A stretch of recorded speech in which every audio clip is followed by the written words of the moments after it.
Frankenstein's Aunt by Rune Pettersson. The Castle.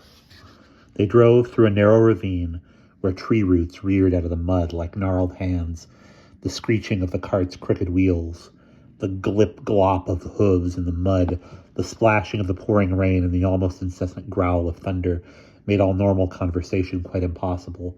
They had to shout at each other, and Aunt Frankenstein had to shout the loudest because Igor was slightly deaf. "Is it possible to live up there at all?" she bawled. "Igor lives there," said Igor. That was a surprise to Hannah Frankenstein, not altogether a pleasant surprise. She made a swift calculation in her head as to how much it would cost to send Igor to the dentist.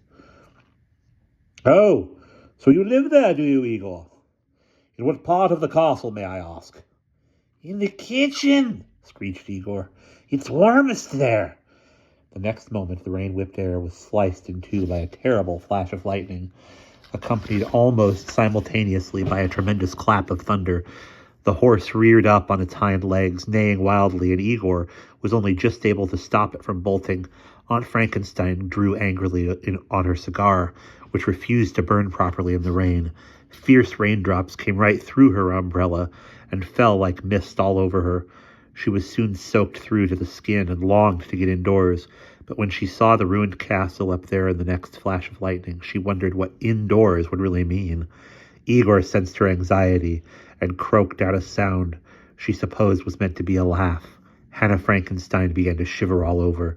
She could get furious with people who didn't give her a straight answer to her questions. "Is it possible to live up there, or isn't it?" she snapped. "Oh, well, you know," said Igor. "If you mend the windows and get a decent fire going, it's probably all right, I should think."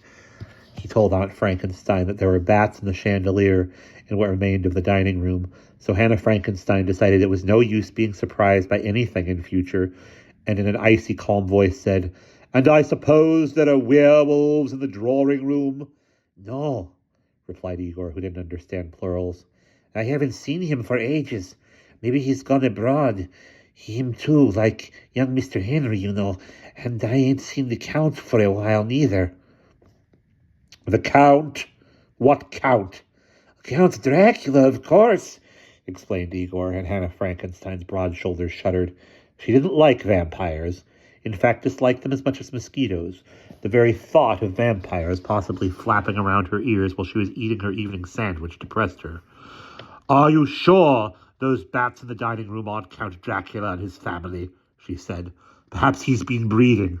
"Oh," said Igor. "I think I'd recognize the Count. No, them's just ordinary small bats, so there's no need to worry, missus."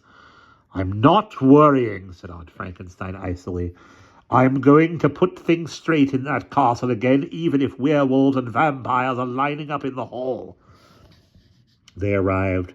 The cart stopped with a jerk, and the squeaking stopped too, the silence afterwards foreboding. The stone walls of the castle rose glistening wet out of the darkness.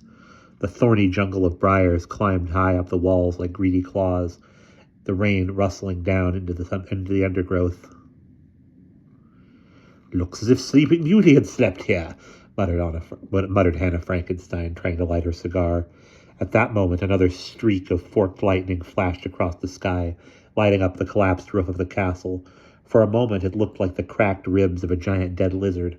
A swarm of crows flapped away like frightened vultures, their croaks blending with the crash of thunder. Yet another flash of lightning in the castle glared down at Hannah Frankenstein with eyes edged with slivers of broken glass. "It's nothing but a ruin," said Aunt Frankenstein, somewhat subdued. "I told you the windows need mending," screeched Igor, laughing in a nasty way that Hannah Frankenstein thought quite unnecessary. She straightened up to her full height, picked up her bag containing the sherry, and said in a steely voice, "Igor, show me the way. I wish to inspect this appalling mess." Igor unhooked the lantern, jumped down to the ground, held the lantern above his head, and said from under his streaky wet fringe, "Can I help you down, missus?"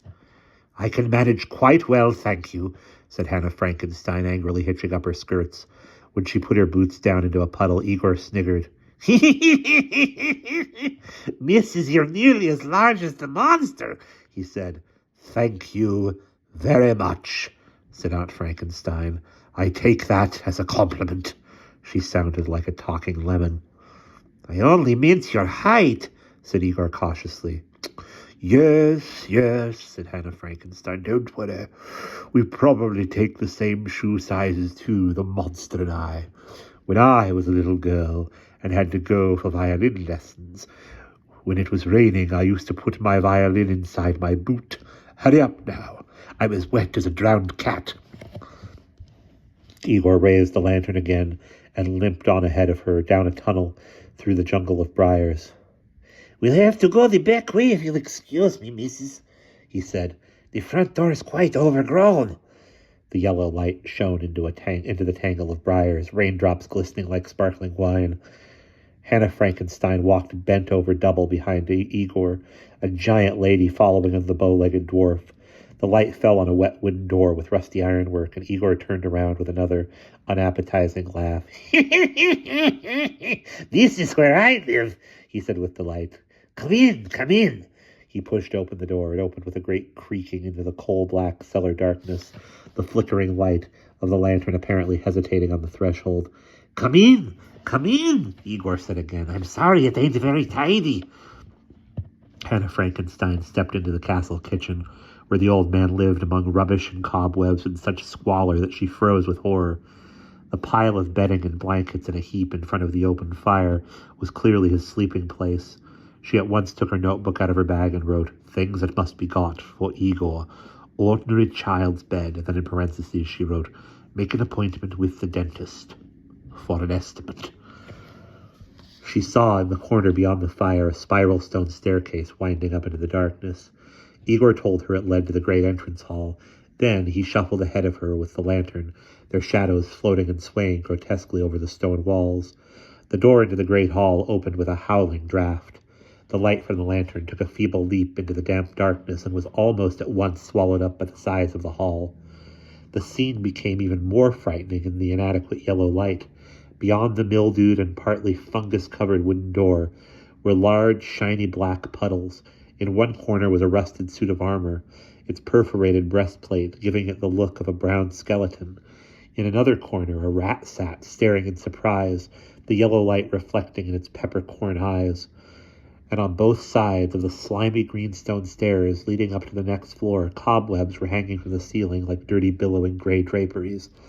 Aunt Frankenstein wrote down in her little book, feather dusters, ladder, scrub bucket, broom, rat traps, cheese, more sherry. Then she said, Igor, I presume there is an inn in the village. I will pay for you to stay the night there if you will drive me back. I have no intention of putting a foot inside this ghastly castle until my secretary comes. I'll send for him first thing tomorrow morning. And that's the end of that chapter.